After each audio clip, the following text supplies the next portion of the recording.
Yes. Miss Catherine. Yes. Miss Catherine. Yeah. All right, everyone. I think we are going to get started. Oops. Is that where we are? Yeah. All right. So welcome to the public. Welcome to the working group. Once again, my name is Catherine. I'm supporting just to facilitate today. I'm very happy to be part of this project and this process from a company called Imagine. We're a creative engagement company partnered with the city and with Ascent. And our plan for today is we're going to do a little bit of introduction so that everybody knows who we are. We are going to have a presentation intermixed with discussion. So we'll go through the chapters of the Atlas and we'll pause. We'll discuss with the working group first. And then we have time for public comment at the end, and we'll talk about what's coming next after that. Sound good? Okay, oops. And I mentioned for those of you who didn't hear, I'm using a microphone, even though you're not hearing amplification, and the purpose is to support our friends online to hear me. So all of us, when we speak, it'll be good for us to have one of the mics in front of you. There are actually 4 mics around. Okay. So let's do a few rounds of introductions. Actually, if we could start with the folks from the city who are going to be presenting, please just share your name and maybe share your title. Yeah, let's make sure your mic is on. And then we will, after that, do a couple other introductions, especially of the working group. At that point, working group, I'd like you to share the one sentence about why you are here as well, just to prepare you. But let's start with the city. All right. Good evening, everyone. My name is Alex Frost. I am the project manager for the Mid-City Communities Plan Update. I work for City Planning Department. Hey everyone, Aparna Padmakumar here, also assisting with the Mid-City Plan Update. I'm an associate planner with the City of San Diego. Hello, everyone. I'm Selena Sanchez, and I'm an assistant planner. Okay, so I also want to offer that those of you online, we can't really see you, but you can be engaging in the chat, and your personnel is Paul from Ascent. So if there's any problem, if there's any technical issues, please communicate it in the chat and Paul will help us. And on that note, we have one working group member who is online. So we would love to hear from you, Zach. If you could share your name and the community that you represent, and also maybe one sentence to tell us what brought you to the working group. Hi, I'm Zach Young. I live in Rolando Park, and what brought me to the working group is I'm a new homeowner and I'm interested in ways to help improve the community around me. I've lived in a lot of different neighborhoods of City Heights over the past 6 years. So pretty familiar with the area and looking forward to talking about, what the future could look like. Thank you. Thank you very much. And let's keep the mic going. Actually, Selena, you can just pass it this way. Your name, your community, and what brings you here today. Hi, my name is Kristen Spittle Ibabarriaga. I live in Talmadge, and I live in an apartment, a rental, but I love the walkability of Talmadge, and I really enjoy the neighborhood. Out of all the neighborhoods I've lived in San Diego, I've stayed here for about 5 years now. And what I want to continue seeing is preserving the elements that I do like to see and seeing how we can create further opportunities for the local walkability. Hello, my name is Nam Nguyen. I'm a resident of City Heights, and I joined this working group because I've lived in San Diego for about half my life, and City Heights and its Vietnamese community in particular is very near and dear to me.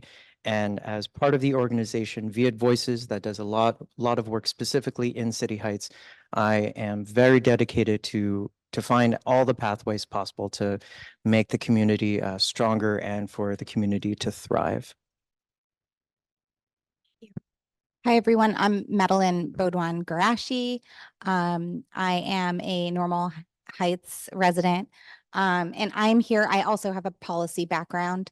So I'm here to also just participate, lend a hand, the best I can. And again, the most important thing, to me is really preserving that walkability that we all enjoy in Mid-City.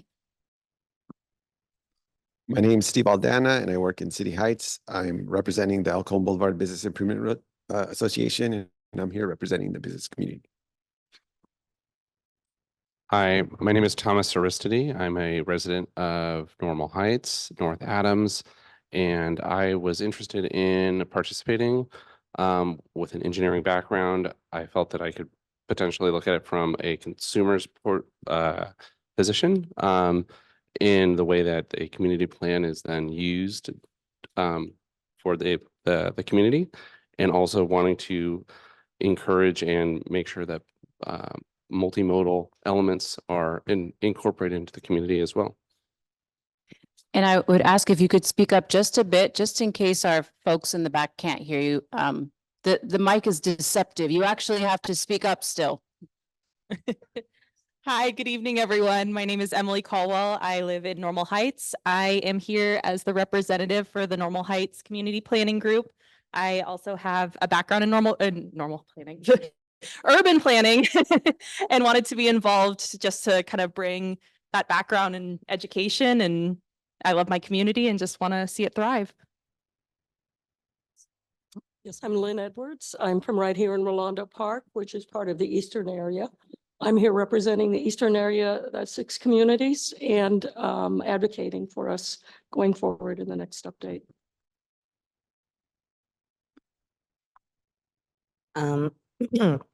Excuse me. My name is Brittany Paggiolo, also known as Brittany Gordon. I recently got married in March, so my last name changed. Thank you, thank you. I'm here representing the Community Development Corporation. I'm a member of their TEA task force for the SR 15 Transportation and Housing, as well as their built environment team. I'm excited to get to know everyone and work with everybody, and let's get this going. Hi, my name is Lisa Stone. I'm from Kensington. I'm new to San Diego. I moved here about 5 years ago from Manhattan. So I have a lot of experience with regard to real mass transit and rental properties and living in an urban area. It took me 25 years to afford to buy my house in Kensington, so I'm very passionate about my community. I think it's a beautiful place to live, and I hope that what we do here preserves that. I'm David Modi. I'm an elected member of the Kensington Talmadge Planning Group, and I was selected by them to represent the planning group at this organization. And I also served previously as the chair of the Community Planners Committee, which is a citywide body. Hi, everybody. I'm Eric Kelly. I'm in El Cerrito, which is the eastern area, kind of like the South College area, you could say, just west of here in Rolando Park. And I'm a civil engineer. I'm really excited to be part of it. I'm a homeowner with 2 young boys and another on the way. So definitely want to help kind of be the voice of young families. And I'm really excited about everything this Mid-City area has to offer, and I think we can really build on it. So, yeah. Good evening, everyone. My name is Marcellus Anderson. I am a member of the City Heights community. I'm representing the City Heights Area Planning Committee. I currently serve as chair. I've lived in City Heights for about 3 years now as a homeowner, and prior to that, I lived in Normal Heights for about 4 years. And prior to that, I am from the DMV, not the Department of Motor Vehicles. That's what we refer to as the tri-state DC, Maryland, and Virginia area. So I'm here because I'm very passionate about my new home. Good evening. My name is Victor Ponce. I, as mentioned, live in Normal Heights, but I work in City Heights with Mid-City CAN. We're an advocacy organization. We work a lot with youth, wanting to ensure that our youth are represented as well, even if they can't be here. Good afternoon, everyone. My name is Randy Torres Van Vleck, and I'm a resident of City Heights. I live in Azalea Park. I've been working in City Heights for about 13 years. Before my current role, I worked at City Heights Community Development Corporation as a director of policy and planning. And now I'm working at PANA, Partnership for the Advancement of New Americans, and I'm the associate director of housing and community development there. So I'm passionate about making Mid-City affordable and accessible for all, and making this planning process more accessible as well. Thanks. Thank you, Randy. And I will pass this over to you. We'll do a little bit of running around as we figure this out. More specifically, if it's helpful for the public to also know that the role of the working group is to be involved in the plan update from start to finish, about 2 years or so, to review project materials related to public engagement, do some research and technical studies, suggest ideas that could be included in the plan update, and provide feedback on proposals related to the plan update. Just a few logistics that we think are important as well. This meeting is being recorded. Hopefully that is okay. It's probably something we should have said at the very beginning. Now, note taken. There will be a public comment period. We are committed to that. So those of you who are here, as you have thoughts and ideas, and those of you who are online, you'll have the opportunity, we hope, to share. Obviously, time is limited, but we'll do our best. If you're here in person and you'd like to start writing things down, you can use the comment cards to take notes. You can also use the comment cards to give to us. If you're online, you can use the chat at any time. In fact, we encourage you to have conversation together, introduce yourselves in the chat. The chat, as you know, is something that we can download. All of this is for the purpose of collecting input. That's the reason why we record, is because everything you say is of value to this process for us.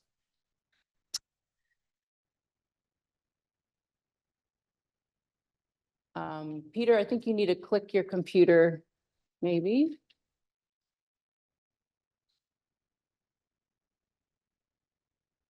Okay, so with that, I am going to pass it over to our colleagues from the city to begin presenting. As I said, we're doing this in segments, so we'll be able to discuss and reflect, ask questions, maybe 4 or 5 times. So here you go. All right, great. Next, is it?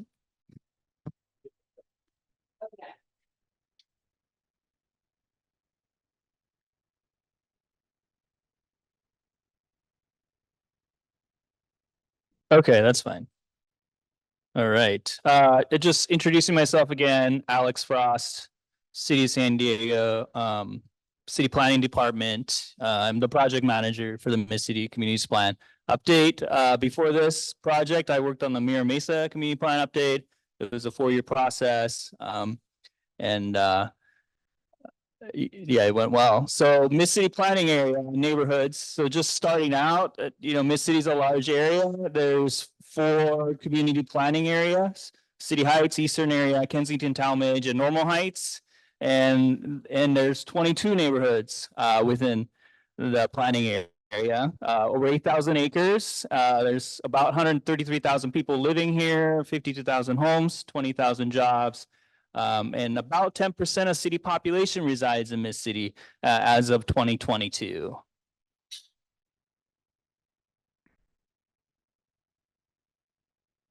Why are we updating the Mid-City Communities Plan? So the last plan was adopted in 1998, which is over 25 years ago, and a lot has changed since then. And the update to the plan will serve as a 30-year vision for land use, mobility, urban design, public facilities and services, natural resources, historic and cultural resources, and economic development. And really, there are just 4 goals to the plan update: addressing the regional growth and housing needs, understand community needs and enhance quality of life, evaluate infrastructure demand, and reduce environmental impact. The city was awarded a grant from Sandag's Transnet Smart Growth Incentive Program. So that has allowed us to start the plan update process.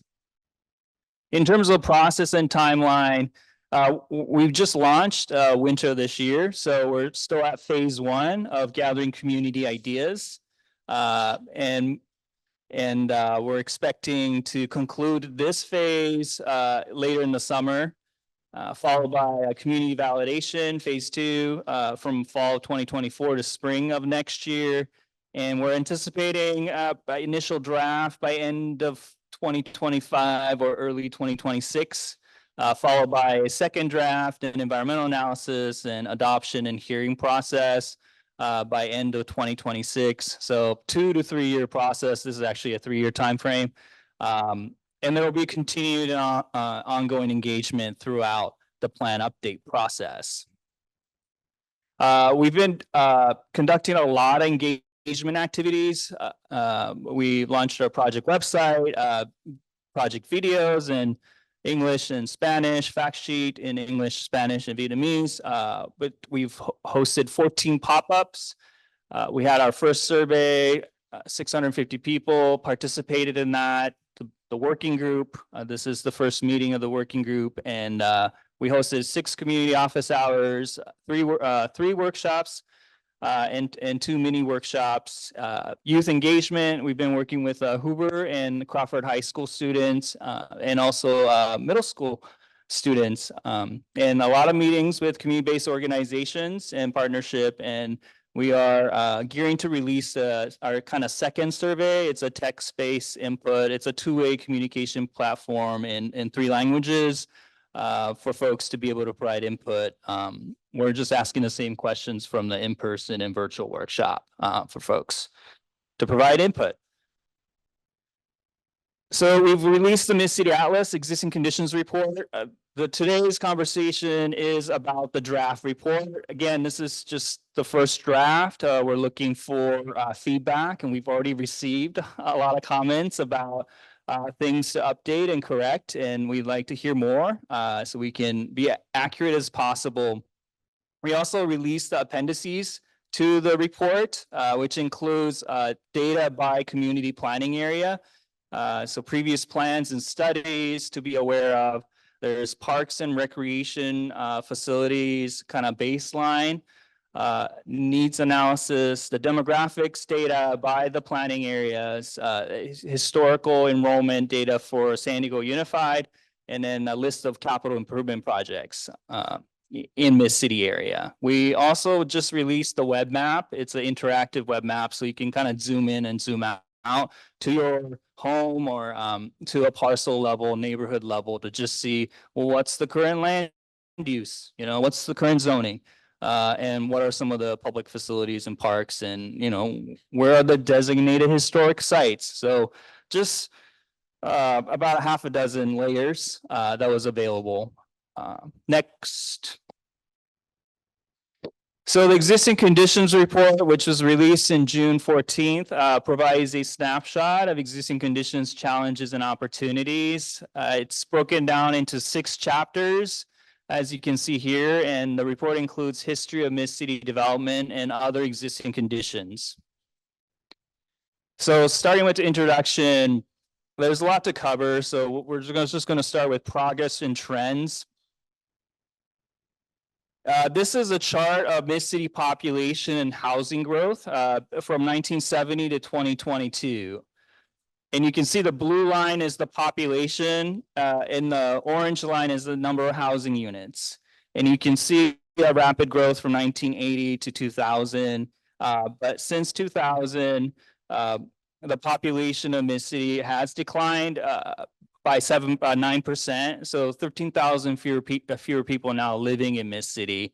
That's about everybody living in Normal Heights today. So there are many reasons for this. It's multifactorial, but this is what the data says. But you could also see in terms of the housing units, it's been very flat in terms of providing new housing opportunities in Mid-City. In contrast, the city of San Diego population grew by 14% between year 2000 and 2022.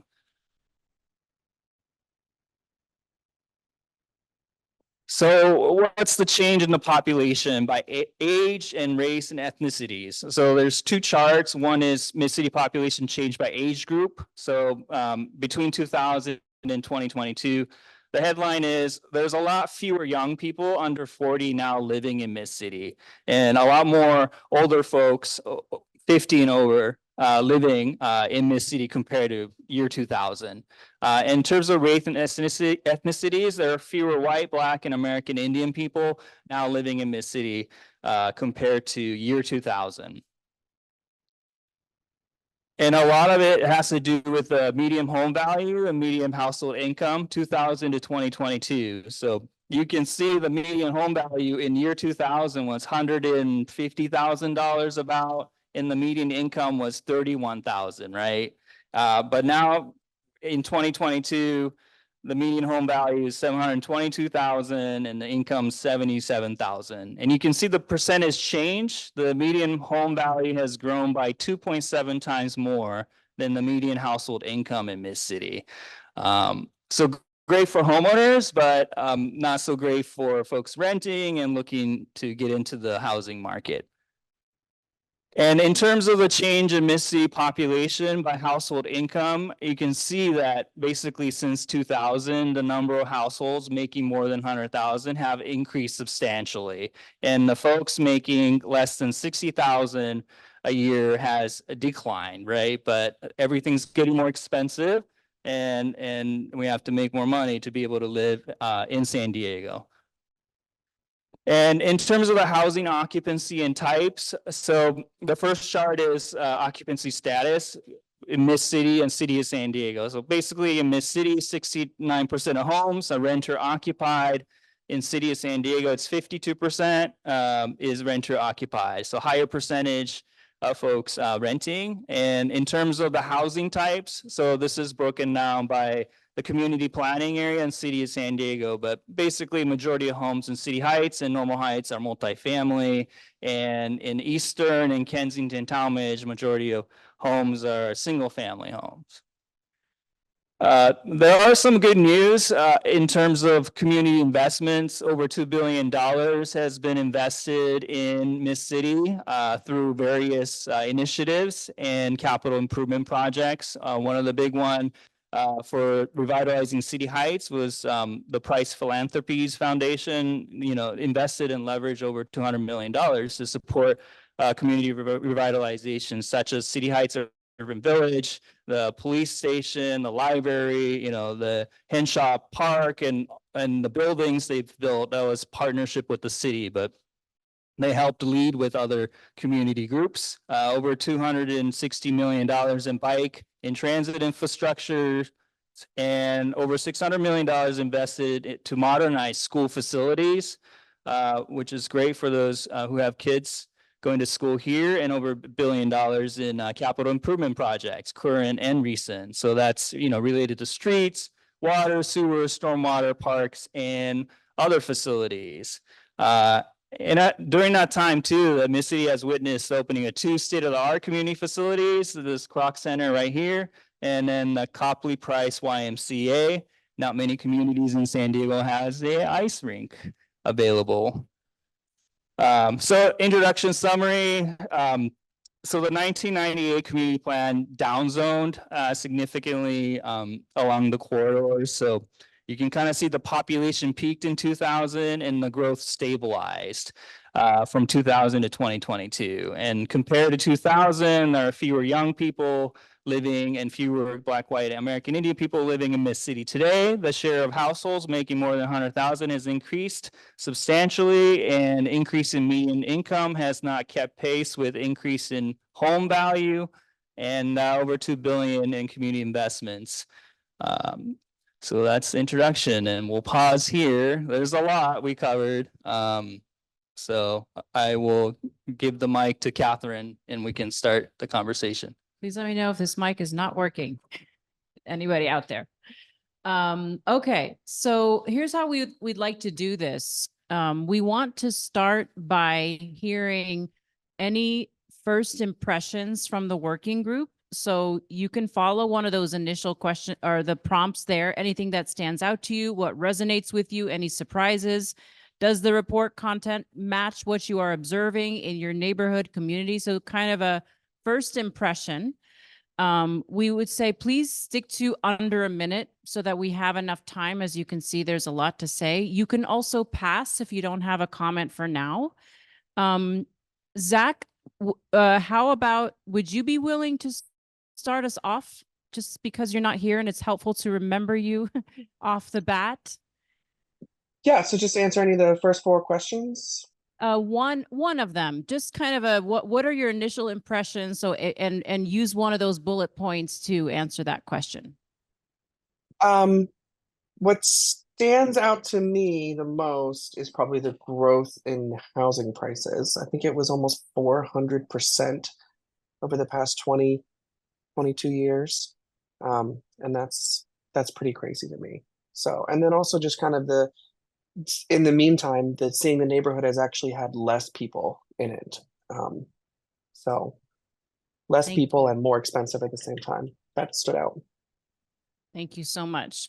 As you all can see, there is going to be a moment where we're going to ask you for any questions or clarifications that you have, but let's continue with this kind of round of impressions.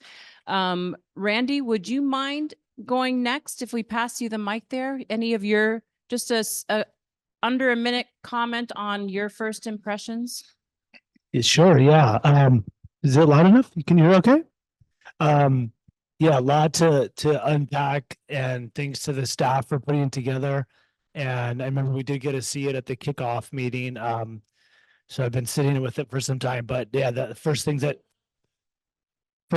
jump out are the fact that the population has actually decreased, despite the fact that it seems like there's been more housing production. But I'm curious to learn more about that. I'm happy to see the numbers, and we've seen them for the investments going in. A lot of that has been because of community advocates and leaders and a lot of folks in the room here. But yeah, very, very concerning about the affordability. Extremely concerning. Even worse than I thought, honestly. I mean, to see the numbers behind it. Yeah, like 400% increase in 20 years is really startling. So it shows you that we really need to think big about affordability strategies and not just tinkering around the edges. A lot of same sentiments as Randy. Working in City Heights, right? Working in the Price Building, I've seen the development going up, the buildings going up. So to see that the trend says that we're going down in population, then makes me just question the matter of like how it is that if we can take a closer look at each individual community and how that's being affected.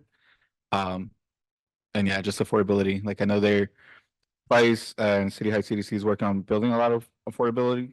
So it's like, how do we also ensure that that goes to the community members that are there already? Yes, Victor. Hi, Marcellus. I don't think that anything really surprised me. I think that it's common knowledge that the cost of living is going up throughout San Diego. So to see it in City Heights, it does not really come as a surprise. I did think that if anything were to stand out, it would be the amount of renters that live in City Heights or the mid-city area in general, excuse me, versus the ownership. I think that I would like to see that over time change a bit. I know that that is kind of dependent on pricing, but that is something that I would like to see change over time. And can I make the offer that maybe we stand up? It might help us to raise our voice a little bit, and even we can actually kind of address the back of the room since the majority of folks are there. Is that okay with you? You comfortable with that? Of course, yeah. Okay, thank you. Hey, my name's Eric, and again from El Cerrito. I want to echo what Randy said. And also note that a lot of this growth has been in the last few years post-pandemic. I bought for $500,000 in 2017, and my home is worth over double that in, what is that, 7 years? Obviously good for me, but not good for my friends who want to buy houses or condos for that matter. Or anyone who just needs to rent. We got to get the price of housing down. There's no question about that. The trend downward in Population is no surprise after sitting in on the last meeting when the city was very open that the 1998 plan was specifically designed to drive down population, which was honestly shocking to me, but that's where we're at. And I think it drives home that we need to get this right. I mean, we don't want to put in a plan that has those kind of repercussions for coming generations that the 1998 plan did. And if we don't get this right, that's what could happen. I just, we have a huge opportunity here to get it right or to get it wrong.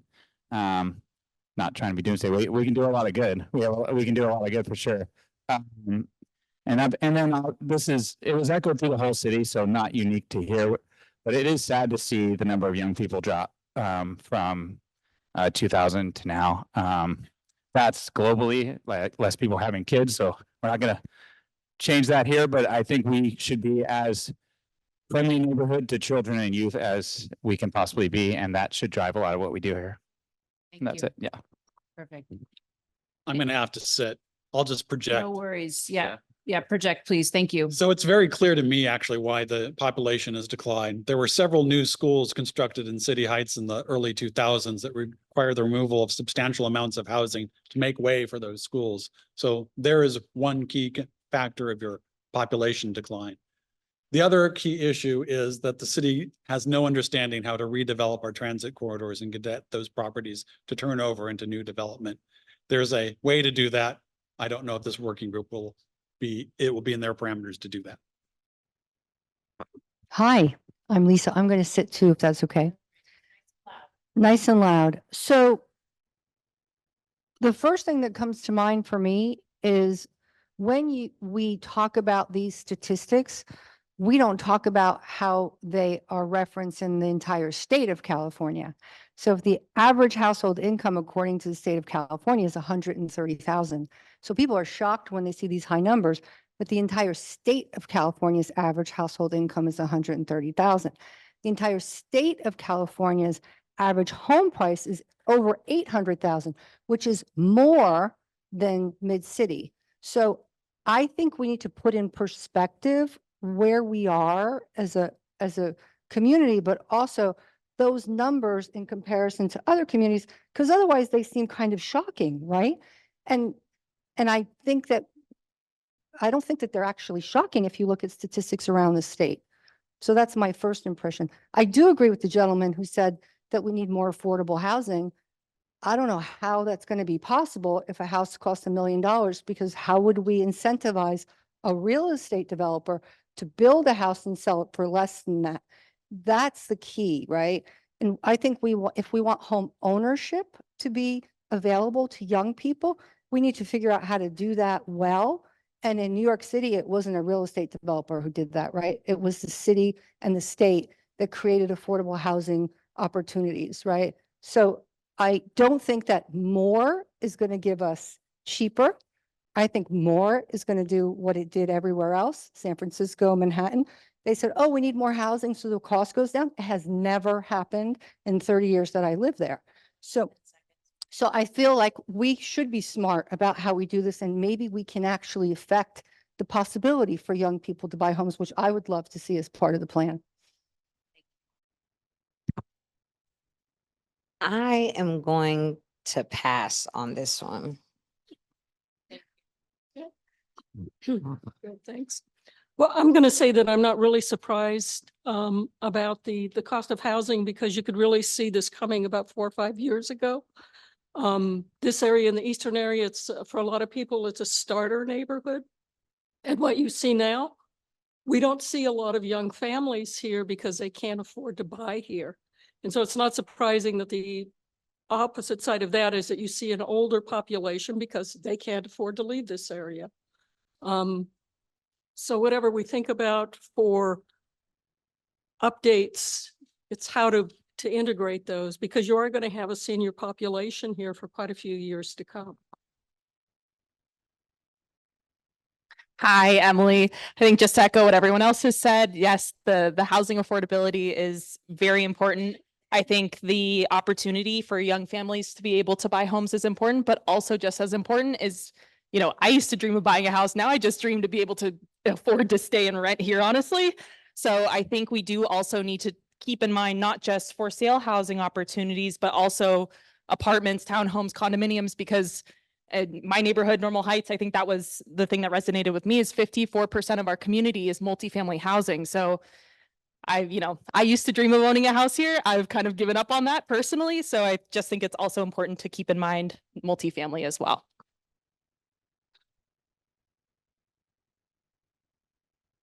This is Thomas. I would have to echo pretty much everyone else's comments thus far. It's been pretty articulated that cost is up for home ownership, and the incomes have not trended with that. I do think, as you mentioned, it would be good to put that in perspective on a larger scale, so that it's not necessarily as shocking as even though it is. And then I think that's it for the moment. Sorry. My name's Steve. I think the thing that surprised me the most, and maybe David explained this a little bit, was a drop in almost 400 units of housing between 2000 and 2010. I understand some of the schools may have taken some of those units away, but I don't think close to 400 units. So that was surprising to me. And also, I don't think the intent of the 1998 community plan was to lower population. It was actually to make sure that public facilities kept up with the additional population. And obviously that had an added effect of the city was not investing in the infrastructure. So no housing was built. There was also yeah, exactly. Yeah. I Madeline. don't think that was the intent. That's all I'm saying. Yeah. Okay, thank you. This is Madeline speaking. Yeah, the population decline definitely stood out to me. And then the other thing that really stood out was the 69% of homes are renter occupied. So that really stood out to me as well. I think I echo everything that everybody else says as well, like on housing affordability, affordable housing. We need more affordable housing in mid-city, but then also taking a look at that 69% of the homes are renter occupied. And I would like to see the breakdown of that. Like, are they short-term rentals? Are they, how is that? What does that look like? Thank you. Much like a lot of the folks here, there wasn't a lot of surprises in terms of the cost of living in this area. And also what's interesting for me is the population decrease, and particularly the questions I have are how the population decreases affected the different areas. Where are there some areas that were affected more or less? And so important for me going forward is trying to understand, especially in terms of perspective and comparison. There's comparison of our community to the state, but also neighborhoods within the community update, because I think that has a lot of play into how this update affects different communities, such as City Heights had an increase in some of the median household income, but also has the highest number of people per household. Is that because more folks had to rent together and so aggregate? So important for me considering is understanding more of the ground context for the different communities to try and match what the data is showing to what we're all experiencing. I'm going to stand up. Hi, I'm Kristen. I represent Talmadge, and what stood out to me, like a lot of people, is the change that occurred in the past 20 years. And what I'm looking at is that ever-growing need for affordable housing and how we can address it. I know that we are developing more lower income housing and affordable housing, but I want to look at really specifically how are we doing that with developers? Because sometimes when we go to a developer and have a contract or developing as affordable housing. A certain percentage is denoted to the affordable housing, and other is going to be that high rent, higher quality, high income. So we need to look at that balance, because sometimes the affordable housing doesn't always match or meet the needs, but we're still raising the rent prices in the neighborhood by developing a luxury apartment building. So I think that's important to look at, and to really stand our ground on what our community needs, and not just make a quick contract to get the work out there. Okay, thank you. So I would recommend that maybe we go into, are there any questions that would be helpful for you all to hear before we move on? Hear the city speak to. Any questions come up around this chapter here? Not specific. Just in what was covered, because every time we pause, we'll be able to revisit those sections. Thank you, Alex. Yeah. Okay, Randy speaking. Sure. My question is, were there any, because I heard that one of the reasons that there was efforts to downzone Mid-City and City Heights in particular was because of the Huffman six-pack apartments that were being built. Were there other downzoning efforts before the Mid-City Community Plan that possibly led to the decrease in population? So the first Mid-City plan was in 1965. It was all about growth and, building out the eastern area and, just the larger area. The 1984 plan was also about, encouraging more population, but helping to deal with the State Route 15 and the freeways dividing the community and trying to mitigate some of the challenges from that. So that was, again, there was new housing capacity added in that plan. It's the 1998 plan was the first plan where the reduced housing opportunities and which led to downzoning and additional more restrictive zoning was created, a custom zoning. But the rationale at that time, I think, was that there was school overcrowding and a lot of the community facilities hadn't kept up with that growth, from the 1980 to 2000. So I think the folks that were working on that plan, was dealing with a real challenge. So, but the unintended consequence now, it's like we've got the facilities and investments now. There's a lot of school capacities. The school enrollments declined by 36%. So there's all this modernization. So we know there's capacity for schools, but there's a lot less, there's fewer families and kids, and because of, various reasons. So yeah, that's kind of where we are today. And it's, contributing to the increase in housing price, right? Whenever you make it more difficult to create something that everybody needs, which is housing, the price goes up and California as well. But yeah. Okay. Thanks. Thank you. Okay. So there's a whole second round of questions that we won't have time for right now in terms of using as prompts. What I would suggest is that you put it on a comment card, or you can email later, whichever you all prefer. I do, however, want to ask Brittany, because you haven't offered anything. Did you want to address any of the second round of questions, just to say something here? You don't have to, but I just wanted to make sure.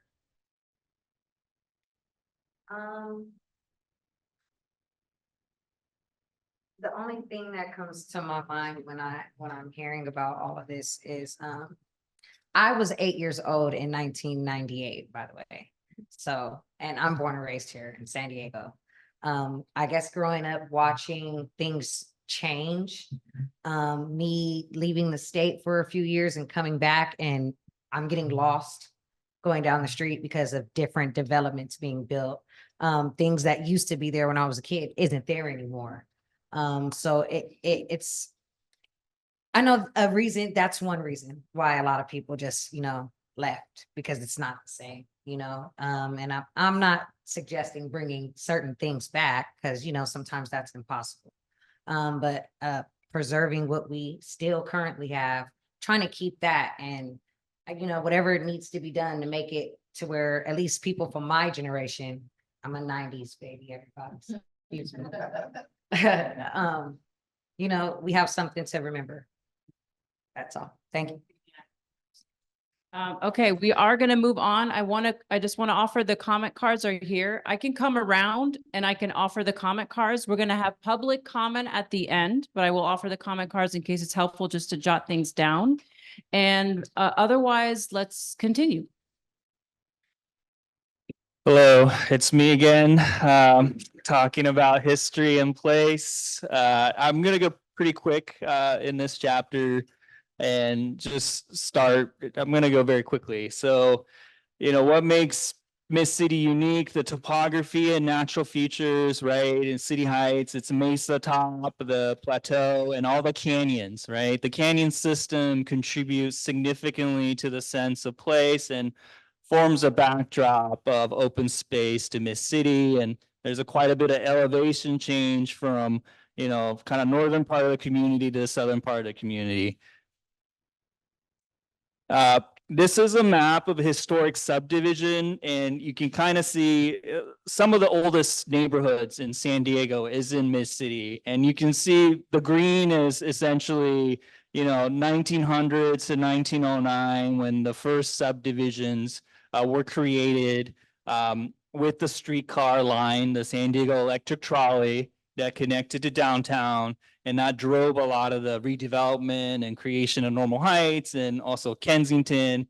And you can kind of see in the eastern area, it's 1950, so kind of post-war development and everything in between. But the blue, the turquoise is 1920s. So this isn't when the buildings were built. This was when the initial subdivision plan in the streets, the grids were laid out. Yeah. So depending on the development years or decades, so it initially started with the urban grid, which is a smaller block with the alleyway in the middle. It's very good for walkability, access, and smaller lot sizes, potentially a little bit more dense. And urban grid at the Canyon Ridge, so with the canyons, there was still an alleyway connected to the local street. And then we kind of transitioned to suburban block pattern, development pattern. So no more alleyways, right? The alleys kind of went out of favor. And then we have the super block type 1 and type 2, which is just these large blocks where it takes forever to kind of walk around the block and you can't really cut through. So we have some of those spread out around the community. And then the super block type 2 is a recent redevelopment. I think that's Boulevard 60, is it 63? Where it's right on the, commercial corridor and there's a little pedestrian path connecting to Clay Park and whatnot for the residents. And this is a map of residential building age, and it really just confirms. So this is when the buildings were built or renovated or, tore down and the new homes came up. But what you see is really the pre-1945 for Normal Heights and Kensington, Talmadge, over 38 to 40% of homes were built pre-World War II. And you can see the eastern area, the yellow line, right? Post-war, just boom, 60% of homes built, post-war. And you can see it in the map too, right? As you go further to the east and kind of south, you can see all the yellows where kind of the suburban, the development types changed, the trends changed. It became a lot more car-oriented during that time. And there was a lot of prosperity and wealth and people could afford, cars and automobiles, but all the kind of maroon, purple colors. So those were, built for people walking and taking transit more. So you kind of see that clear development pattern, the change in it, right? Priorities in Miss City. There are a lot of historically designated sites, kind of the blue dots spread out mostly in Kensington, some in Talmadge. Currently, there are 2 historic districts Talmadge Gates, which is the historic gates, you know, and the iconic gates in Talmadge. And then Island Air, I said Island Air. Yeah, along Euclid, beautiful little neighborhood community. And then Little Saigon Cultural District was formalized in 2013. So that orange block is the Little Saigon Cultural and Business District that's been created. There are a lot of important places and neighborhood centers. So just commercial corridors, it's the maroon to purple color, right? Obviously Adams Avenue, Elkhorn Boulevard, University, and then College Grove, you know, in the corner there, and then some of the shopping centers off Federal in the Oak Park and Ridgeview Webster neighborhoods. But Choyas Lake Park, this is an incredible amenity in the Mid-City area, huge trails, walking path, great for walking dogs, and yeah, all the business corridors. The Terralto Park, which was the first park or freeway lit park in California. That was a huge community effort to get that built. So there's a block, and it's a very well utilized park, and all the, you know, neighborhood gateway signs and shopping centers, Croc centers there in the edge of the community, but in Hollywood Park. And so these are some of the important places and neighborhood centers that we recognize. So in terms of history and place summary, you know, a canyon system really contributes significantly to the sense of place. And the block development patterns mirror the historical development of the city, with older neighborhoods displaying urban grid typology and newer neighborhoods suburban. And about half of the residential buildings in Mid-City were constructed prior to 1964, and very little construction has occurred after 2005. And there are many important places and neighborhood centers throughout the planning area where communities come together, and we want to definitely preserve that, but also find ways to enhance it. So that concludes this section. And go ahead and jot down any ideas or thoughts you have in response to that section, because for the sake of time, we're going to do 2 in a row and then pause for discussion after that. So let's go forward with the second one, but working with, please tell us what your impressions are, as well as any suggestions and things that are coming to mind, obviously public as well. Okay. All right. And then this is chapter 3 of the Mid-City Atlas, which is related to sustainability, equity, and climate resilience at the community level. And really it's related to land use. So in terms of the Mid-City, this is a sustainable development area, smart growth area, and transit priority areas. Majority of the planning area is within transit priority area, which is a state designation of half a mile from a transit stop, certain transit stop, as crow flies, right?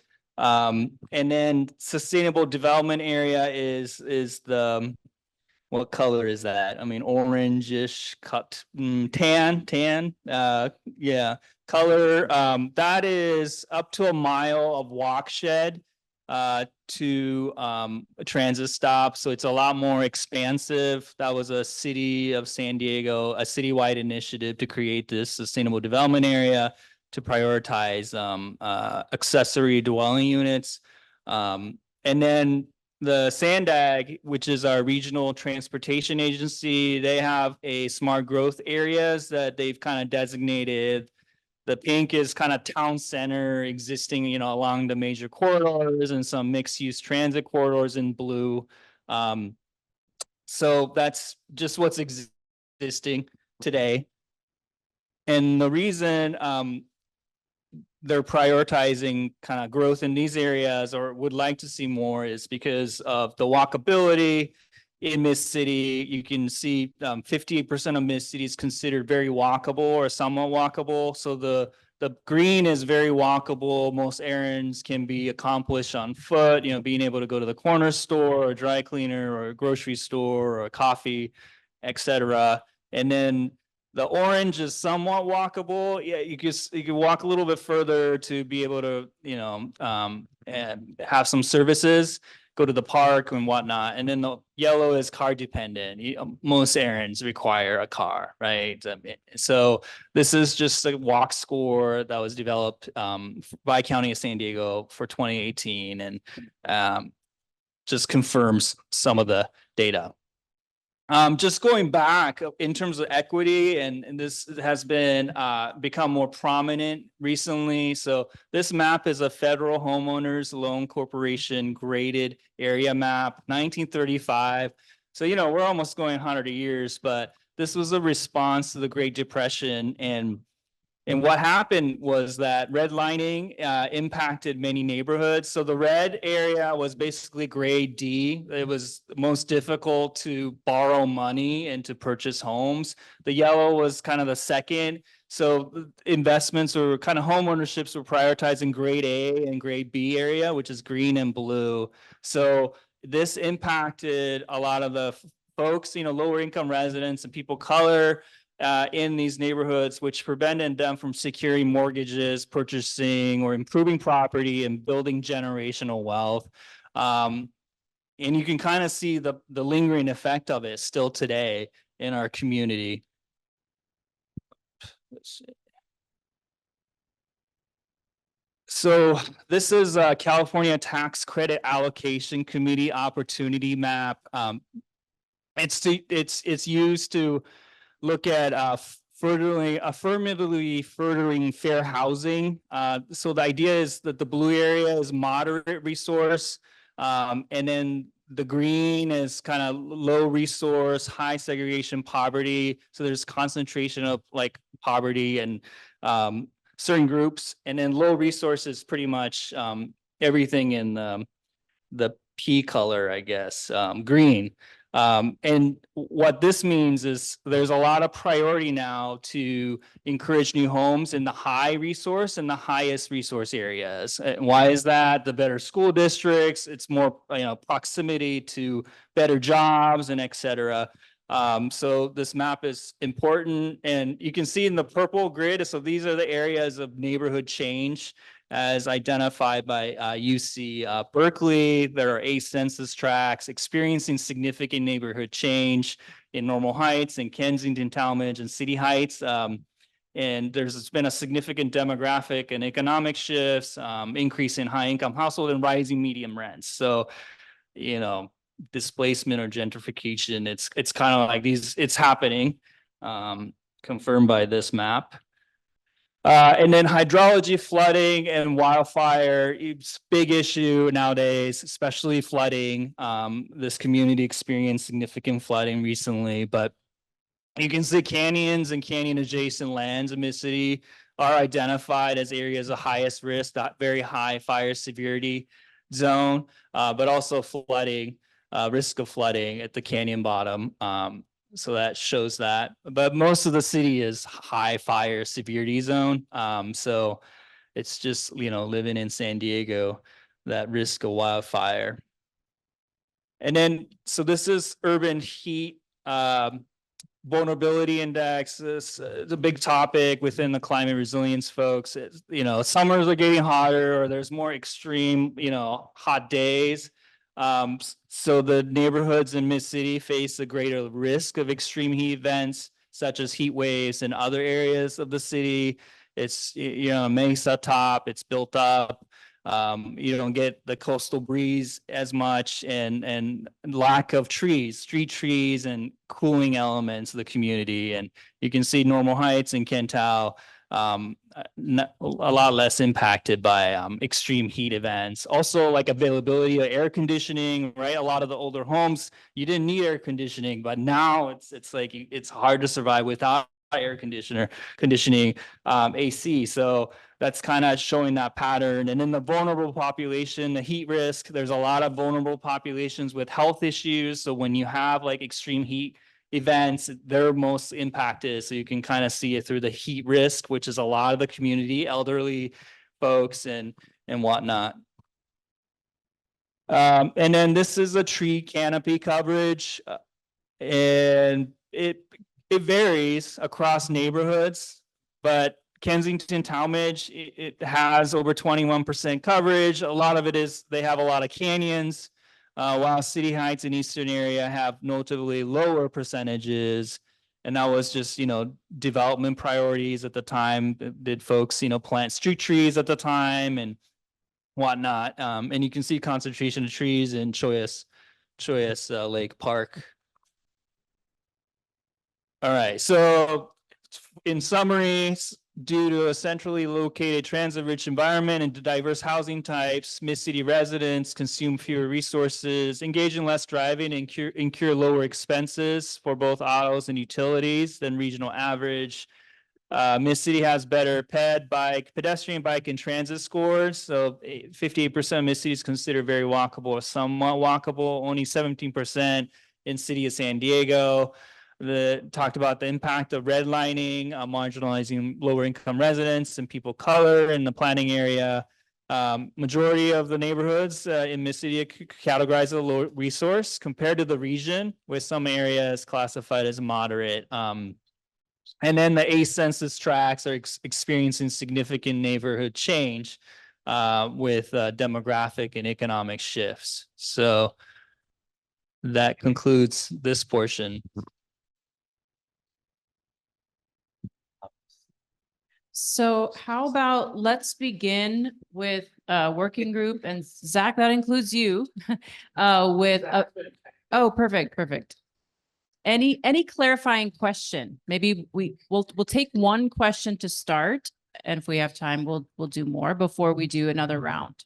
Anyone have a clarifying question, or are we ready to offer some input? Okay, so Kristen, would it be okay if we start with you this time, just to give folks over here a minute to think and hear each other? And then Zach will end with you, with your comment. So you don't have to just respond to the first bullets. Let's expand it to say, if you'd like to offer first impressions, something on one of those bullets, or if you want to move into any ideas that you feel interested in sharing, anything missing, etc.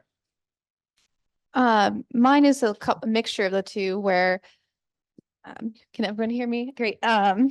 So what I notice is that I live near El Cajon Boulevard, and there's a great amount of tree coverage in Talmadge and Kensington area, but as you get closer to El Cajon Boulevard, there's a lot less tree coverage, and the heat does get increased because of the large dark asphalt. The amount that is there, it just starts baking in the sun. And as we do start to address, as the summers heat up more and more each year, we need to know and keep in mind that this is a real risk for our population, especially people who are older or younger, people who are more sensitive to heat. We want to be able to include everyone in the community and not leave people out just because they are sensitive to the heat.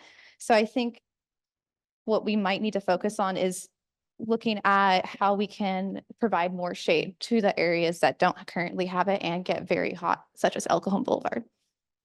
Thank you. And thank you also for keeping it to about a minute. That's perfect.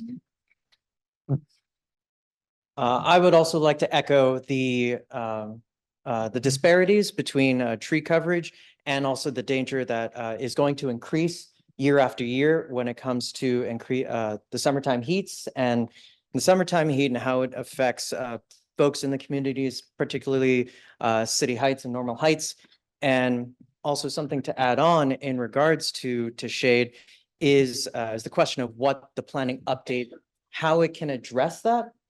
And also how it can address it in a near-term fashion, because as much as we would love beautiful 30-year-old mature trees, do we have 30 years for shade to be provided? So, and for a lot of the issues that were brought up in this section, my question, I think a lot of folks might have here and online is, what does the planning update actually mean to affect any of these conditions? Now, is it going to address it directly or indirectly? Maybe a sort of a insight into how a planning update may address these very serious issues of climate sustainability and equity. Thank you.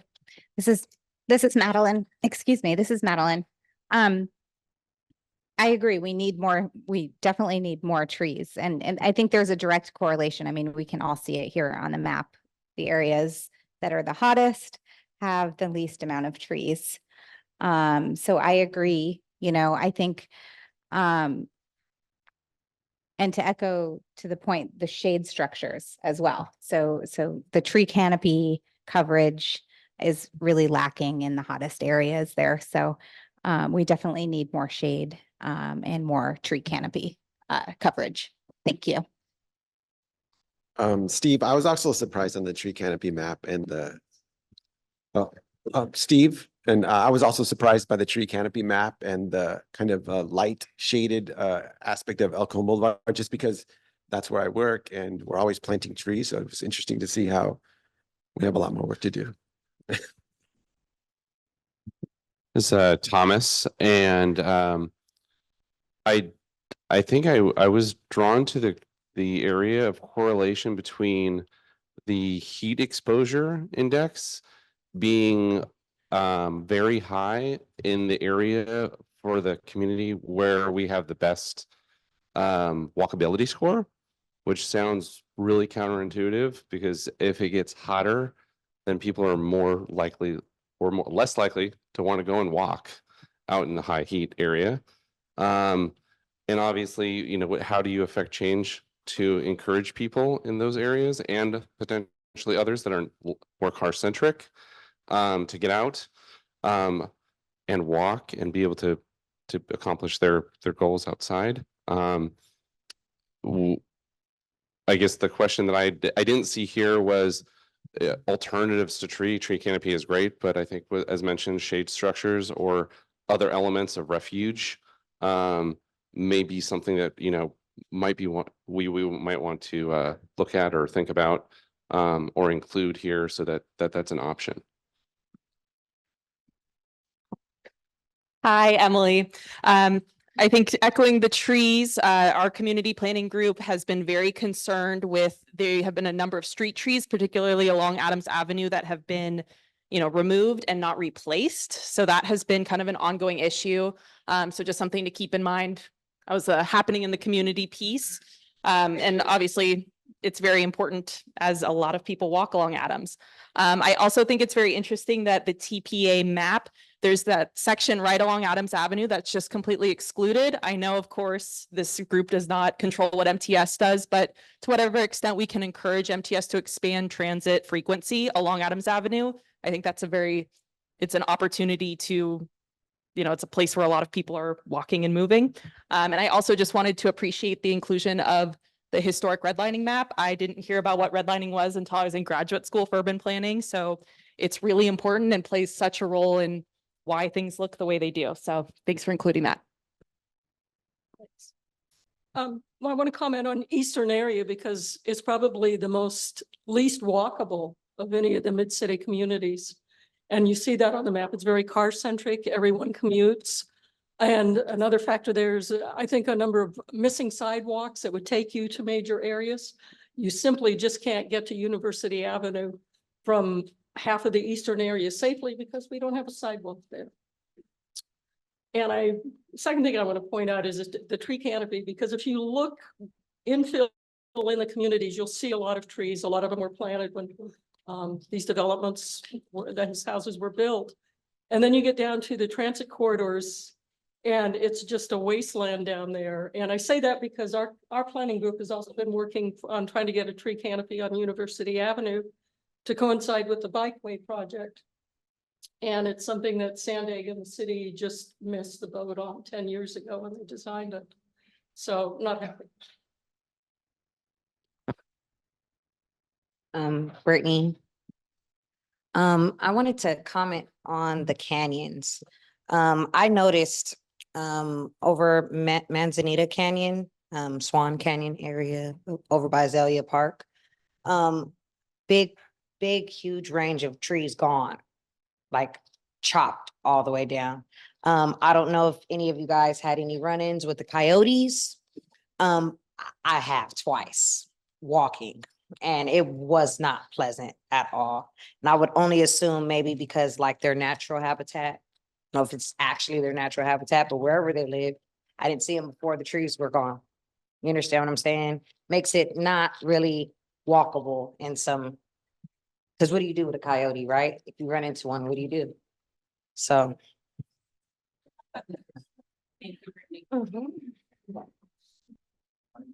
I just wanted to, it's Lisa Stone. I just wanted to comment on the fire safety issues that we have with the canyons and the lack of city effort to do something about the brush and the fire hazards in there.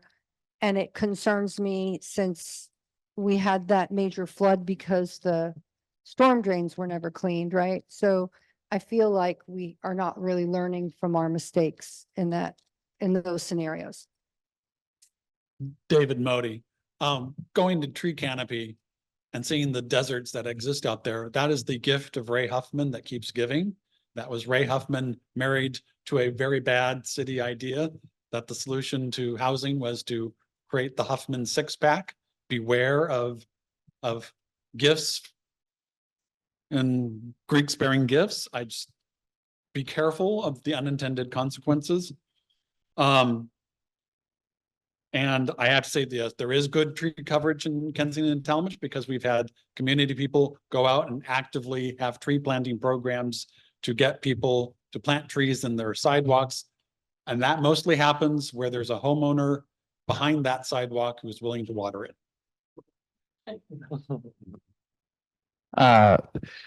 Again, my name is Eric. I just want to switch topics really quick. I just want to say I really have enjoyed reading the report. A lot of good info.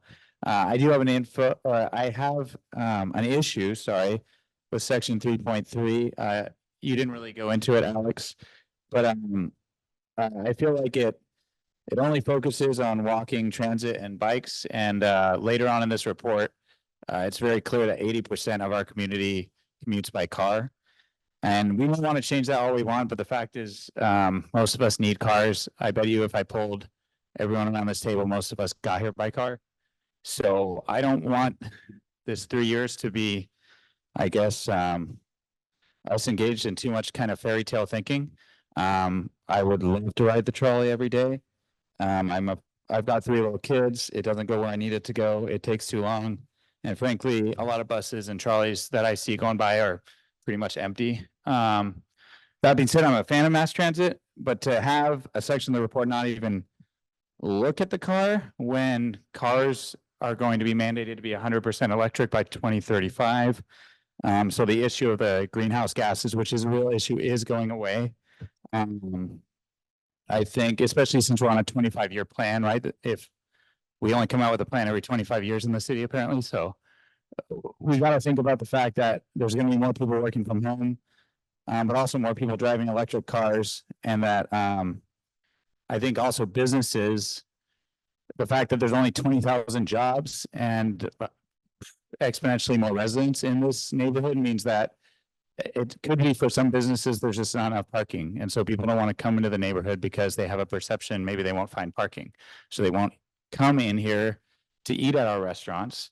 And frankly, City Heights and the surrounding neighborhoods have the best restaurants in the city, in my opinion. I mean, we know that, but we're not discovered, right? So we could be the next Convoy district, or I don't want to say Little Italy because I don't want to be that, but we could have people coming in here.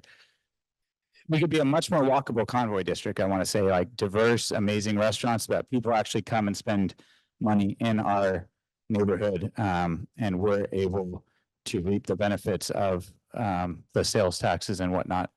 But I think if we don't build parking, and we demonize the automobile, which the graphic here really, I mean, it basically says that if you drive a car, you're supporting assault, terrorism, murder, deaths, and injuries. I mean, it flat out says that. And let's just not engage in like those kind of scare tactics. Okay. That's it.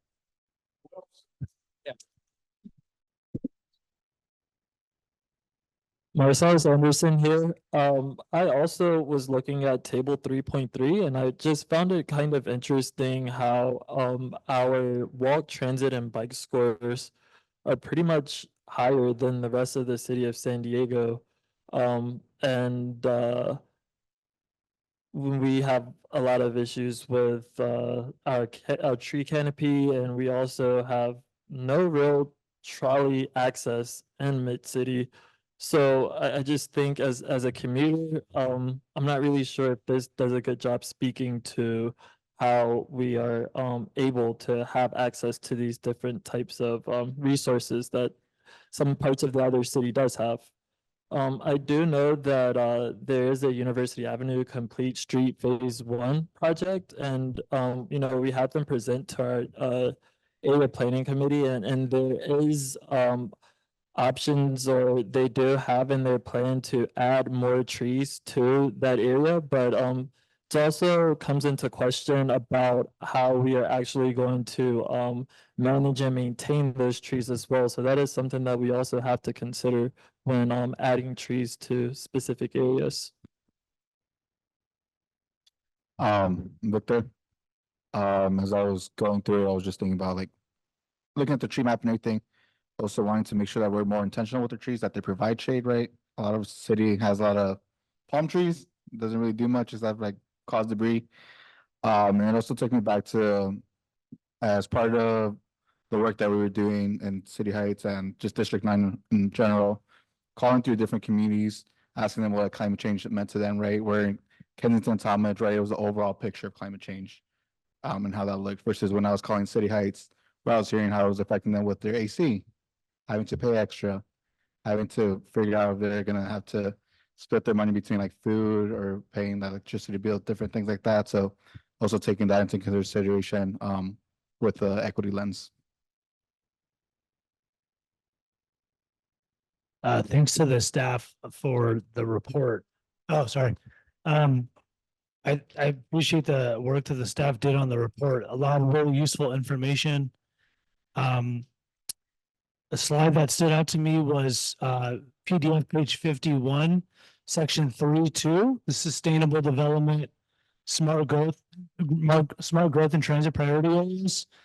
If you look at the map, it shows that there are a lot of you know, mapping areas, geospatial like areas that of policies that are trying to encourage more sustainable growth and more housing. But I wonder, what is the result been? Has it done enough? So I'm curious, from a visual perspective, it looks like decent coverage, but I wonder what the outcome has been. So it'd be interesting to see if that's resulted in more affordable housing, and if not, then are those policies, are they doing enough? Are they effective levers to create more affordability? I appreciate your comment. I just wanted to offer another like perspective on that. On the transportation section, yeah. Just want to point out that City Heights has some of the highest performing transit lines in the entire MTS system. The 7, the 10, the 13, the 215, the 955 are some of the highest serving routes in the entire MTS system. And City Heights and Mid-City is not home to any of the light rail lines at all. And I think that's a planning decision. So that shows you that why we need to continue to engage in transportation planning. I appreciate the perspective you're bringing, but I also want to lift up that I think that section might speak the way it does because City Heights is also home to the more traffic violence. University Avenue, Elkhorn Boulevard, and Euclid are 3 of the top 10 most dangerous streets in the entire city of San Diego. And the data shows that the city of San Diego's own study, the pedestrian collision analysis, showed that low-income communities have 10 times more crashes than other communities in the city of San Diego. So we do need to be applying the lens of traffic safety and equity to the conversation. It is important. And that's why we've been pushing for the infrastructure investments that we have been getting. And we need to continue to do more. So thank you. And Zach, we would love to hear from you if we can unmute his mic. I have 2 observations, and the first one really is pertaining to the tree cover. And just from my observations, living in the city. Uh, all of the street projects that you see going on don't include tree canopy. So it's refreshing to hear from the other stakeholder there that, they are at least considering it for that portion in City Heights. But you see, they just finished the project in North Park, which I know is not the district, but it's an example of a recent one. No trees, just bushes added. And then I signed a petition lately for a street bike project on University Avenue that Lynn brought up, and it didn't have trees either. So I'm just curious, what's the point of tracking the tree coverage if it doesn't seem to be even included in the planning process from start to finish? If we're upgrading roads with just more concrete and no trees, there's not going to be any progress made. And I find it hard to believe that there's not a native tree in San Diego that we could put in a rain bioswale and plant it at the beginning of the rainy season, and it would be a low water alternative. I just find that hard to believe. The second thing is College Avenue wasn't called out on the transportation and kind of land use map that you had. And that stood out to me because I specifically chose where we moved in the Eastern area for two reasons. One, it was affordable. That's number one. And number two was we live in a one-car household and we had to be somewhere walking distance from good transit so that I can get to my job. And so not seeing College Avenue called out as a transit or mobility corridor in any way is really surprising to me when someone who rides the buses all the time, they're full all hours of the day. I mean, before work, after happy hour, the buses between the Green Line at the SDSU and Lemon Grove, they're always busy. There's always at least 3 or 4 people on them. And during rush hour, they're often, filled to the brim. So those are my 2 observations. Thank you so much.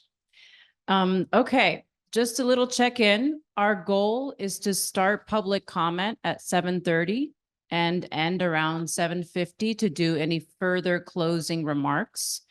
So I want to ask you all, is there something you can offer us in 3 to 4 minutes as a closing kind of bit of information that might be helpful, or we can also pause and return to it at another time?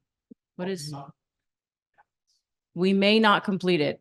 I think it's just the limitation of time that we live in. And there's also a value for us collectively to hear from the public. It's important for the working group to listen to the members that are here invested as well. And we already have limited time. So that's my offer to the room, is that we continue it at a later point. Yeah. Let's hear from the public. Yeah. Okay, so are it 2 minutes, or should we just do it? How about we just go through the land use? Okay, perfect. Section, it's pretty quick, it's 4 minutes. Great. Yeah. Okay. The mobility section is also 4 minutes, so I mean, we go pretty quick. You can just do the 3 sections and then. Does that mean we don't complete this in September? Yes, that will be the alternative. Because the most consequential comments I have are not been made. The parks too, is chapter 6, yes, and public facilities. So. And I want to offer that we can make comment anytime too. It's nice to hear from each other and meet, but it isn't like you can't make a comment past this time. Either way, we're going to give 20 full minutes to public comment, both those online as well as here. We're not going to get to everybody, but we're going to see what we can do. So yeah, I mean, we'll end at 8 if we do these 8 minutes or so. How does that sound? Yeah. About the same amount as here. Yeah. Do you have a question, comment? If we go into sections about land use and mobility, will this working group have opportunity to make the same comment individually? Or No, not today. I mean, it's good. Table it? Alex, brother. No, I mean, we can table it for September. Yeah, I think we should let the public. Yeah. know, Okay. so we can hear it on finish. I think it's very important that they came out. We should look at all the- Yeah, I promise you, they won't all be able to speak. I want to make that clear as much, unless we're all willing to stay till 9, which I don't think we are, but we were going to do our best. We're also going to time that we stay within a minute just to make room for other voices. Is there someone who from the public who is ready to offer something here in person? And then we're going to switch to online. Any hand raised? I see a hand here. Do you mind coming to the mic? And I don't mean to be a drill sergeant, but I do plan to set an alarm for a minute. All right, start right now, right? Okay, some things to consider in the plan. At a recent Firewise meeting, the San Diego Fire Department introduced an additional zone called Zone Zero, which is basically zero-scape from 0 to 5 feet from a home near a canyon. Not currently in place, but soon will be. Also, the fire department mentioned that all neighborhoods should have 2 points of egress in and out. And I know some of our canyon streets, come to mind that they only have the one. Infrastructure in a lot of our older communities can't safely support a large growth such as 30-foot wide streets, less off-street parking, an increase in stormwater runoff increase due to an increase in hardscape, insufficient emergency egress. These obstacles need to be included in the mid-city plan. An overabundance of short-term rentals, not obtaining proper permits, and a lack of city oversight and code compliance is doing an injustice to new renters and home buyers, as well as existing homeowners, as their quality of life is impacted. As new homes, apartments, or home additions are built, existing tree canopy is also reduced. A lot of these places, they just build out, they pave it over, build a new thing, take out the trees. So a lot of the trees that are missing is because of that. Thank you. Thank you. With 4 seconds to spare. Perfect. All right. We would love to hear from someone online. Paul, if you've got a hand raised over there. Yes, And we I'm have. also going to time this as well. Yes, we have Jean, and Jean, I've asked you to unmute. You should be able to unmute yourself and go for it. Hi, can you hear me? Yeah, my name is Jean Wee. I want to say that I read the report and a couple of things. Number one, trees. I'm very curious because my organization took a year and a half to plant 45 trees along the El Cajon Boulevard. I think that there had to be a lot more intention about growing trees along the business corridor. Second thing was it's really nice to see these talk about all these plans, like climate action campaign, bike lane, and all of that plans. My question is what currently all of those plans have in store for Mid-City's area? Because I looked at one of the things with Vision Zero, that the city was supposed to achieve zero mission, zero vision, whatever, by 2035. What are the steps annually to make that happen? Currently, we got time, and then 25 years later, we're still talking about it. So what are those plans actually currently doing? 5 seconds. For this? Thank you. Thank you. All right, I see your hand. Come and join us.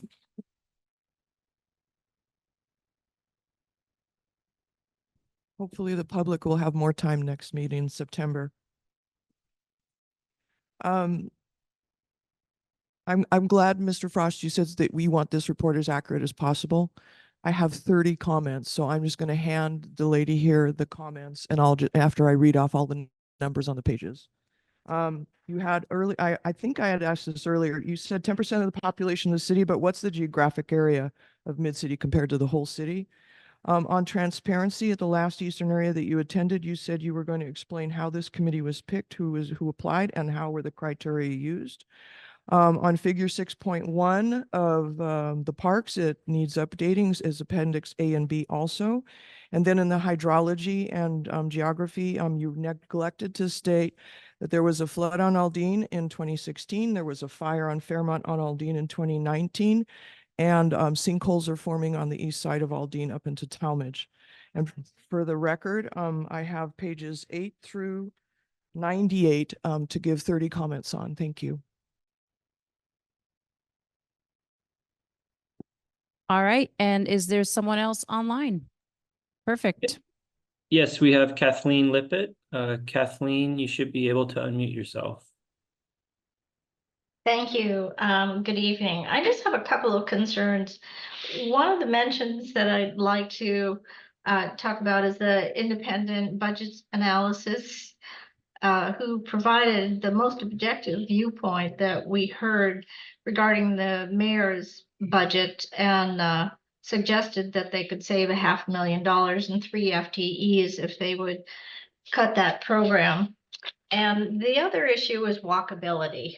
I know that in the areas like Pacific Beach and Encinitas, they are taking SB 969, and it looks like it's going to be, it'll take away public space and allow restaurants to pop out into the street and take away parking, and then the city will get the fees for those. But it seems to me that public, that's their 5 property. seconds. Asked. That's all I wanted to say. Thank you. Thank you very much. Okay, I see a hand over here. And I see one over here. Okay. I said you first and then him. That was my mind. Come over here. They'll hear you right over here. Oh, they will hear me right over here. Wonderful. I would like to have the Euclid Revitalization Action Plan included in the community plan update, whether the staff likes it or not. And I would like the gentleman in the far corner to stop saying the phrase Ridgeview Webster. No such place exists on the planet, and we would appreciate it if you would stop mislabeling it. Thank you, Madam Moderator.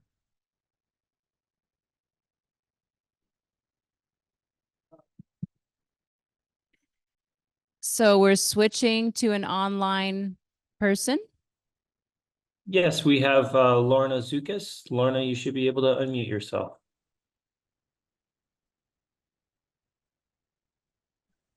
Nope, I was trying to let you see me. Hi, guys. Listen, I appreciate the work all of you are doing. I just hope one of the things that I put a comment in chat about earlier tonight was we really need to get wages up even higher in our neighborhoods so that people can afford to live in them. So I hope as part of this plan that we can have a section or discussions on ways to consider seriously employment centers, particularly related to our universities, and really use some of the cultural and intellectual capital that we have in our neighborhoods to get higher income jobs.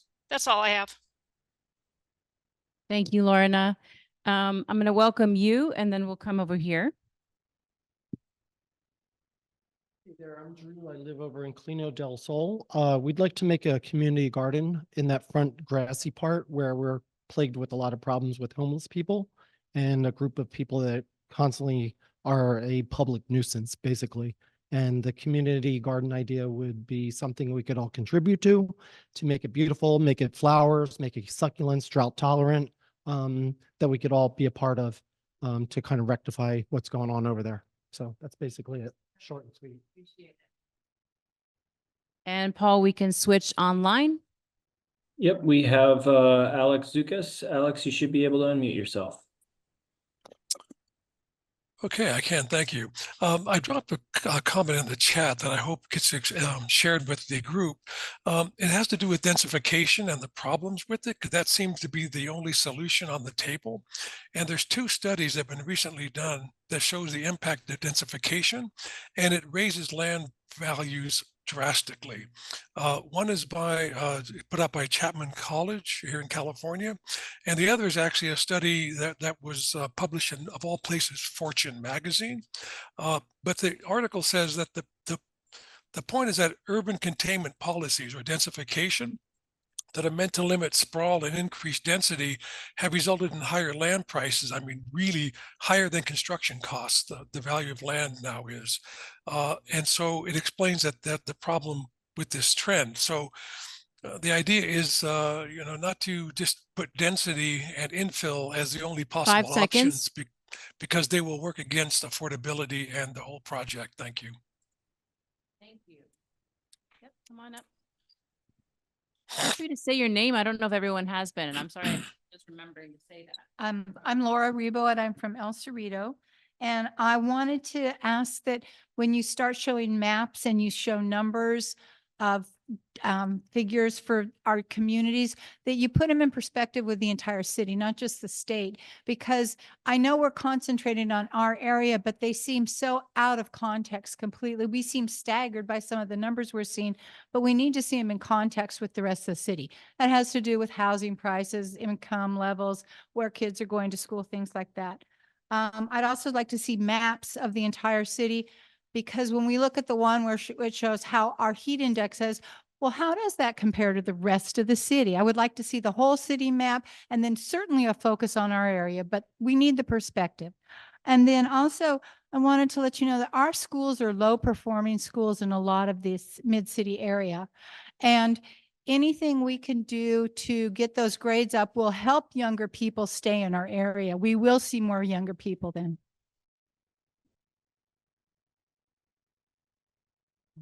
Okay, great. Do you have anyone there, Paul? Okay, there's one more over here. There are a couple others. But I'd welcome you up. Feel free to say your name. Hi, my name is Karen. I live in Talmadge, and I represent a minority of people in Talmadge.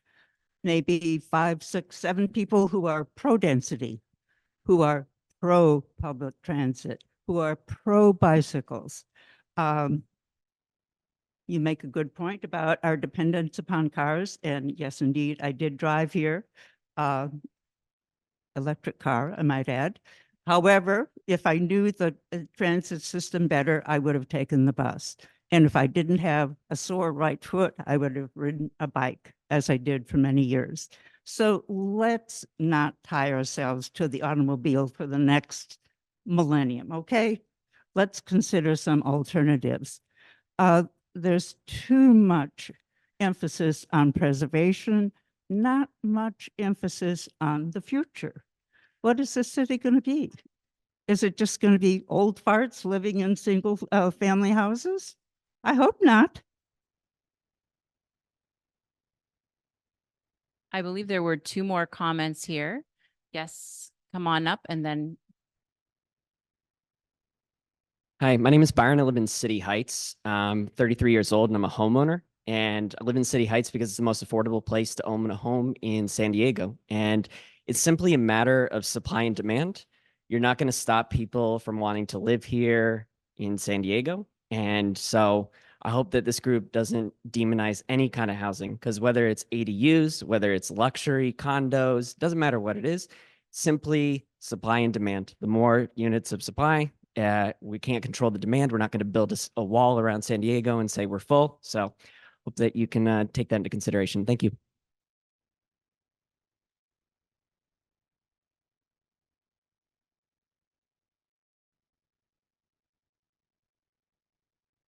Hi, my name's Julia. I live in Normal Heights, and I used to work in homeless services and affordable housing in San Diego. So just a few things about affordable housing. When I was working in those programs, most of the affordable units that I saw were built for folks that earned at about 80% AMI, area median income, which is about like $70,000, $80,000 for just an individual. That's like almost twice what I made working in the program, and definitely a lot more than anyone I served earned. And then the housing developments that we were looking at were mostly like luxury units, and then about 10% of those would be set aside for like the affordable units that like weren't actually affordable. And then we were also giving like there was a ton of money like set aside for housing because it's a priority, but most of that ended up going to landlords. So because if you're paying rent for low-income families, you're really like paying landlords who own the property. So I would just like to see more like permanently affordable units and housing development that's majority affordable and also like truly affordable, including for folks that earn like 30% AMI or 50% AMI, thinking about like disabled folks, people on fixed incomes, elderly individuals, low wage earners, because if you're not prioritizing those people or talking about those people, you're basically excluding them from the neighborhood. And I would like to live in a community where all of my neighbors get to stay here. Yeah, that's it. Thanks. All right. So I know we have some upcoming activities and things like that that we want to announce. Maybe we go to those slides. Does that work for you all? And then we may have another 5 minutes left to just popcorn a few more comments from the working group, maybe in response to some things you heard from public comment, and then we'll be wrapping up. But yes, we'll do a little shuffle over there, table these other topics.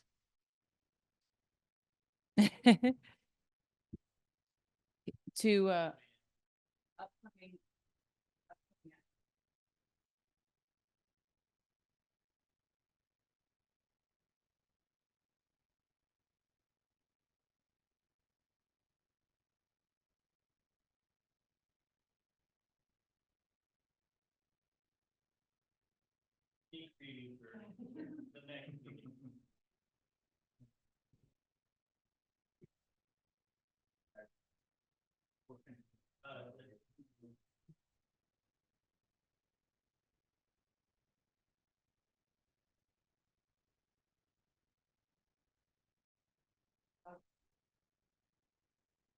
Yes, or someone on your team, yeah.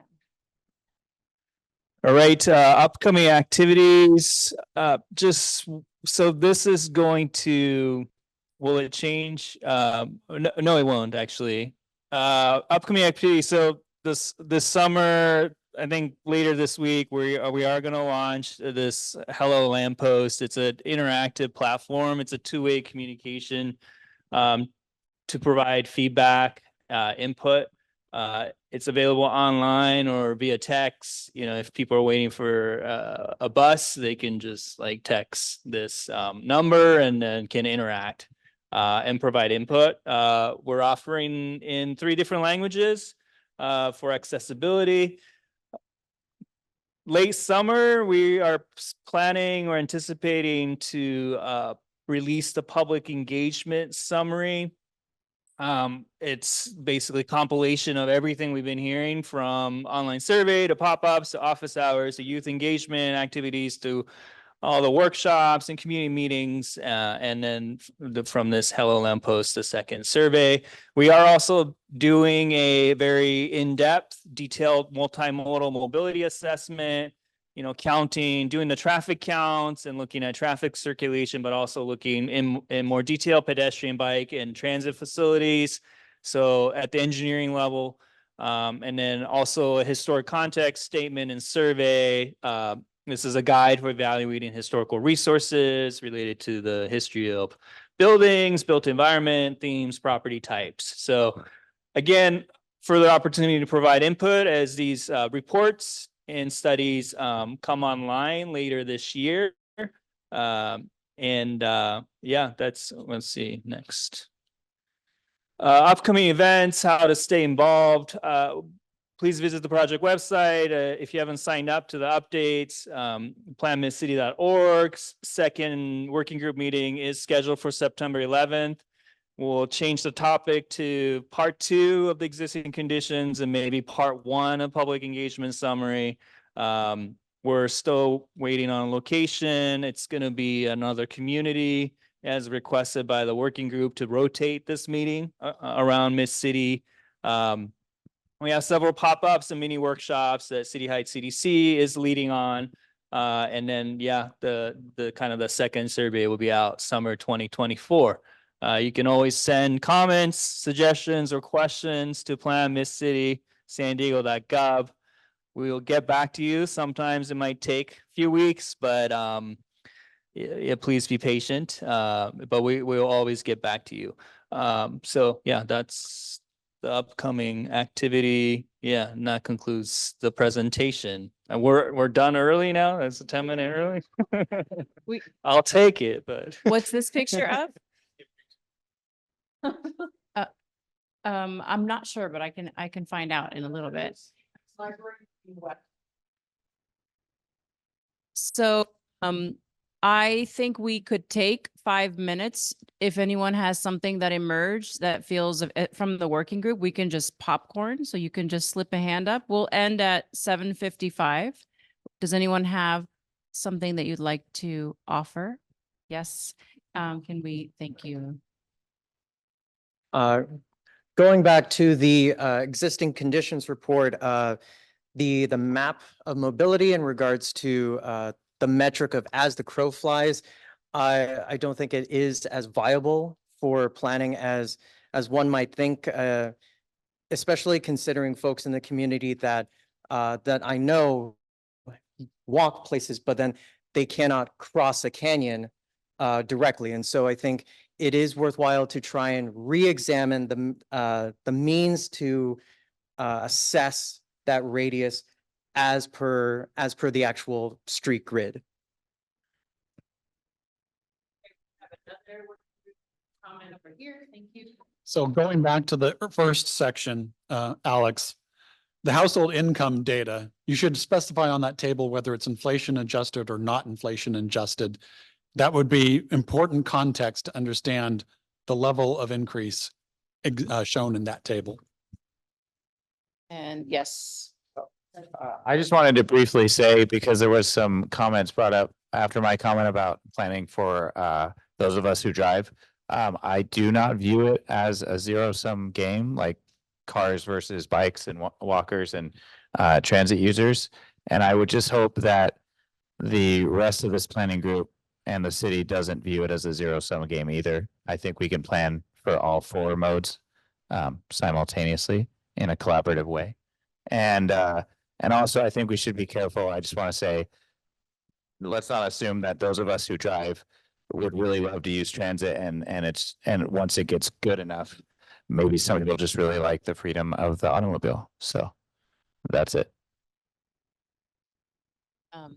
Zach, anything on your mind as we're closing up?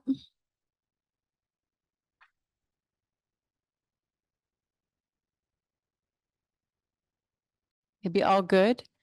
Yes, Madeline? All good here. Oh, we hear you now. Oh, all good here. Got it. Just speaking to housing affordability, I'm just curious, is there anything that the city can do to also be proactive in showing what opportunities are there? Rather than just the regulatory, no, you can't do this, or this, like in a box, this is what is allowed. Where are the opportunities? Could we be open about that and show where the opportunities are in Mid-City?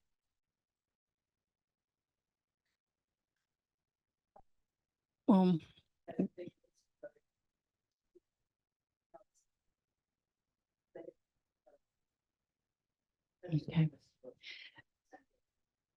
Is there anyone of the city members that want to offer any final comment? I think that's kind of where we are at this point. No, all good, all good. Okay, then we'll take you as our final comment. You can speak in here. So I want to talk about the public transportation we have here in this city. It sucks. I have used it for 24 years. If I want to get from here to Sorrento Valley, plan on at least 2 hours. I can sit in the car for 2 hours and listen to music and not have them listen to the idiots on the bus or whatever. They're not consistent. They're not constant. It works basically if you work 8 to 5, Monday through Friday. Weekends, forget it. They don't run. To get here from where I live in El Cerrito, I have to take 1, 2, 3 buses to get here. They don't meet up in order to transfer. I can walk faster than the stupid transportation system you have here. Go and look at some of the good transportation systems. Go to Chicago, New York City, Washington, D.C., Portland, Oregon, Vancouver, British Columbia, London, Paris. They know what they're talking about. We do not. We're still in the horse and carriage for public transportation. Thank you. All right, and with that, I want to remind you that there are stickers, there's some snacks if folks want to grab something to take with you. I want to remind you also that you can email your comments. This is not the end. There's an email address that was provided. It is also on the website. Thank you all for being here.